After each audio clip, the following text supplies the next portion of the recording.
So much is currently unfolding in my life, and I'm eager to gather some insights from fellow Redditors. I'm a 31-year-old woman with a rather peculiar relationship with my sister Becky, who is 28, not her real name, of course. Becca was born prematurely and spent several weeks in the ICU before coming home. This early experience led our parents to spoil her mercilessly. Becky grew up with everything handed to her on a silver platter, while my younger brother Sam, who is 25, and I had to accept whatever our parents deemed best for us. We often heard variations of, "You're the older sister. You need to be responsible for your poor sister. Don't be a selfish brat. You need to learn to share things with your siblings." Becky consistently received whatever she desired almost instantly, whether it was her birthday parties or when we had to step aside at our own birthday celebrations so she could blow out the candles on our cakes. This is just the tip of the iceberg. I could write a whole novel about the favoritism we experienced at the hands of our parents. Strangely, I had accepted this treatment as normal and believed that Becky deserved all the nice things. However, everything changed when I was 20 and caught her in the act with my then-boyfriend on my bed. There was a lot of screaming and yelling from both sides, and I couldn't believe my baby sister had betrayed me in this manner. In the midst of the argument, Becky claimed to have a panic attack, which led my parents to swoop in and take her side, chastising me for not being mature and understanding about my poor sister's delicate state. It was at that moment that I realized my parents would always prioritize Becky above everything else. The following week, I moved out and stayed with my childhood friend, now fiancé, David, who is also 31. I tried to reach out to my parents for reconciliation after moving out, but it resulted in a heated argument. They refused to see my perspective and even denied that Becky had faked her attack. I thought this betrayal was the worst, but I was soon proven wrong. Becky started visiting my part-time job as a cashier, flaunting her relationship with my ex and deliberately making out with him in front of me. She paid no attention to the stink eyes and icy glares directed at them. She even went so far as to spread rumors that I had slept with TAs and lecturers for better grades, although my friends quickly dispelled these lies. All of these events left me increasingly depressed. I wouldn't have made it through college if it weren't for David and my friends, whom I consider myself undeserving of. 2 years ago, my father's sudden death prompted me to reach out to my mother, with whom I had been estranged since the incident with Becky. My mother seemed apologetic about the entire affair, and I felt confident enough to let her back into my life. During our reconciliation, I made it clear that Becky was not to be mentioned in my presence, nor was she to be a part of my life. My mother appeared to accept this. For the past year, I've been diligently planning my wedding, set to take place next month. However, last week, my mother invited me to her home under the guise of discussing wedding arrangements. When I arrived, I was greeted not only by my mother, but also by my aunts. The conversation about wedding arrangements initially started on a positive note, but took an unexpected turn towards my sister's attendance at the wedding. Needless to say, I firmly refused to invite her. Right on cue, my mother's tears began to flow, pleading with me in desperation. I felt frustrated by her attempt to corner me, especially with the support of my aunts. I walked away from the chaotic scene, my mother chasing after me, shouting something about family values. Feeling exasperated, I discussed the entire situation with David, my brother, my in-laws, and my best friend. Going over all the details only reinforced the fact that my mother would always prioritize Becky, disregarding my emotions and feelings.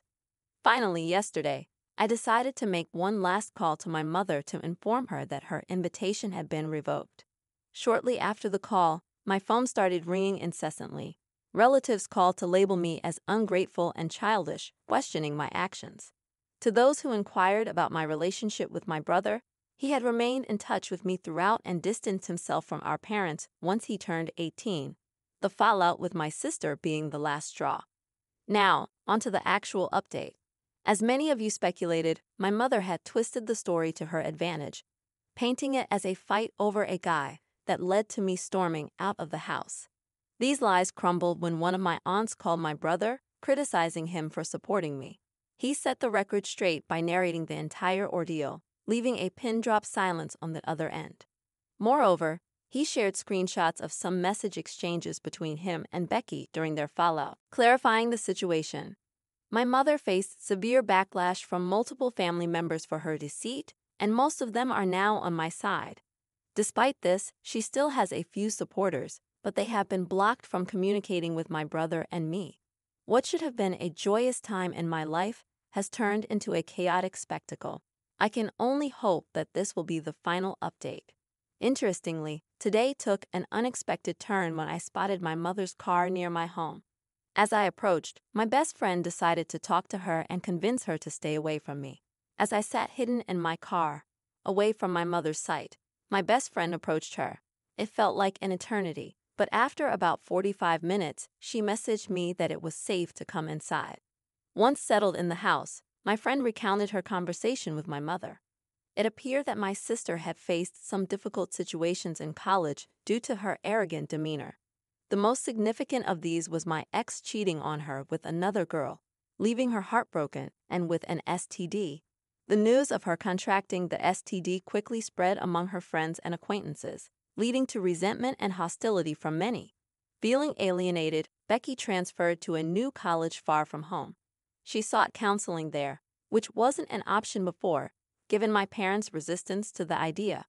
According to my mother, Becky had cut off contact with her after our father's death. She seemed remorseful for her past actions. When the topic of my marriage arose, my mother devised a plan to invite her to force a reconciliation. However, my refusal to invite her thwarted these plans, preventing her favorite child from reuniting with her. My friend made it clear that the decision of who to invite was entirely mine and firmly warned my mother that any attempt to approach me would result in exposure on social media for the world to witness. I find myself torn about the entire situation.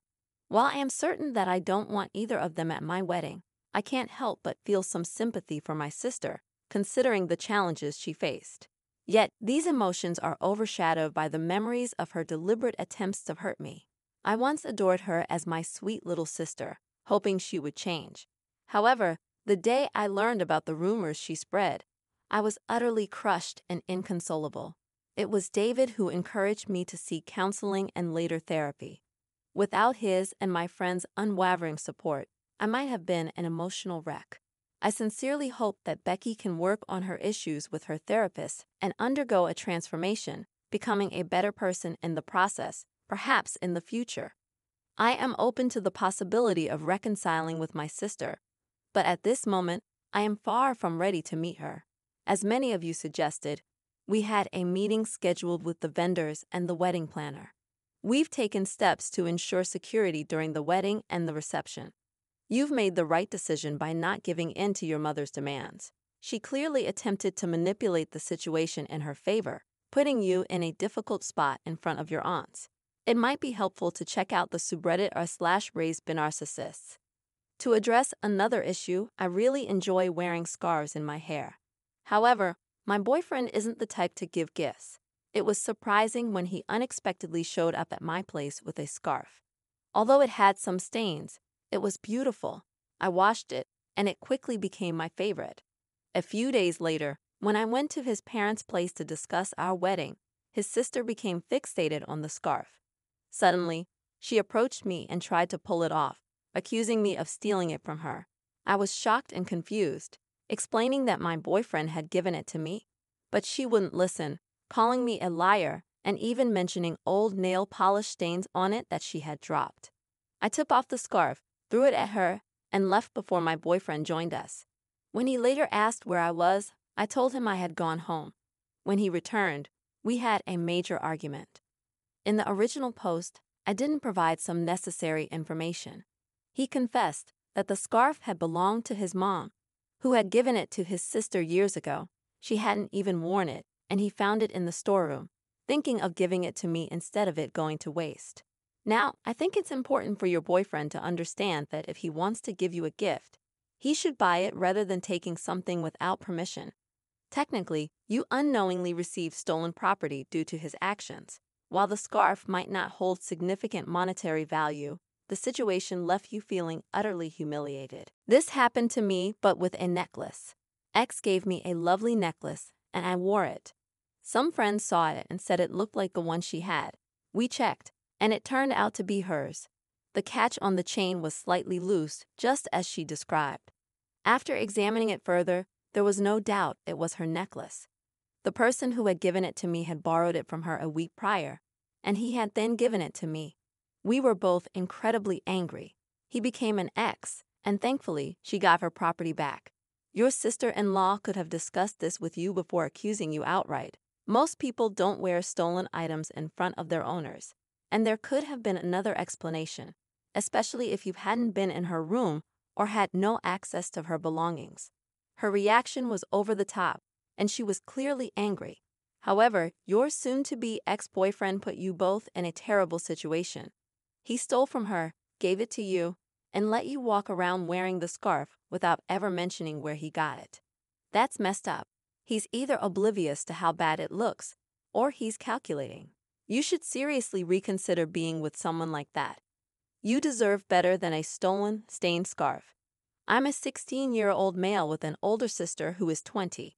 She moved out for university 2 years ago, and our relationship was fine until about a month ago when she suddenly went no contact with us. Some background information is important here. Her relationship with our parents has always been messy, with frequent arguments and drama. She saw me as someone she could trust and shared things about our parents with me. Our parents insisted on the importance of education and made it clear that dropping out or getting low marks was a shame on them. They would frequently argue with each other and involve me in their arguments, not hesitating to bring up each other's past.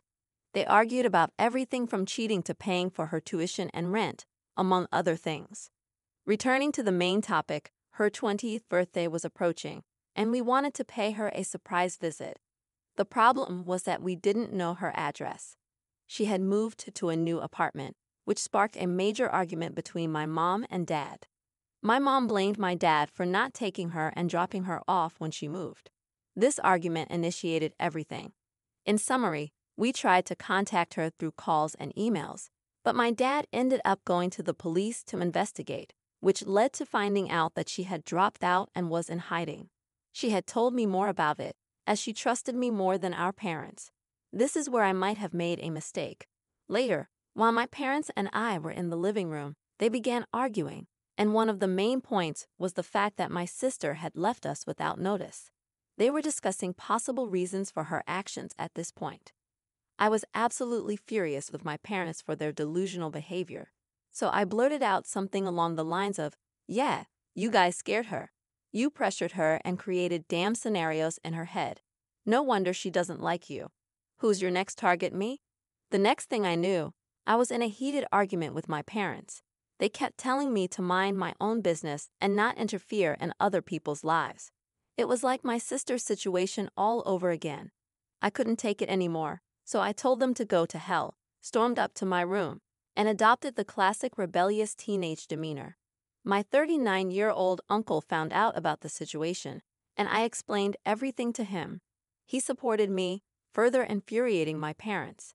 They accused me of ruining them, as if they couldn't care less, and refused to reflect on their own actions that led to this mess.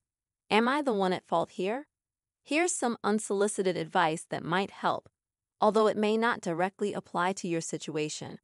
I grew up in a similar environment. My parents would drunkenly tear each other apart almost every night. Sometimes I'd intervene to stop them. Other times I'd shout from the stairs, but nothing worked. At 18, before leaving for university, I confronted my dad and asked how long he thought they'd last. He didn't have an answer. What I didn't realize then was the deep psychological damage witnessing this had caused me. Faced with intimacy, I'd shut down entirely. Looking back, it was a flight or fight response. While I matured emotionally in some ways, my growth was stunted, especially in relationships. I never received therapy, and I regret not considering it. I managed to work through it on my own, but therapy would have been incredibly helpful. If possible, talking to someone about your experiences could be beneficial. Good luck. Well, look at the consequences of their actions. I'm sorry, OP, I'm not sure of a solution. Technically, you're stuck with them for a bit longer, depending on your situation. Perhaps you can consider living with your uncle if that's an option. I don't have specific advice for your situation, but I don't blame you for speaking your mind.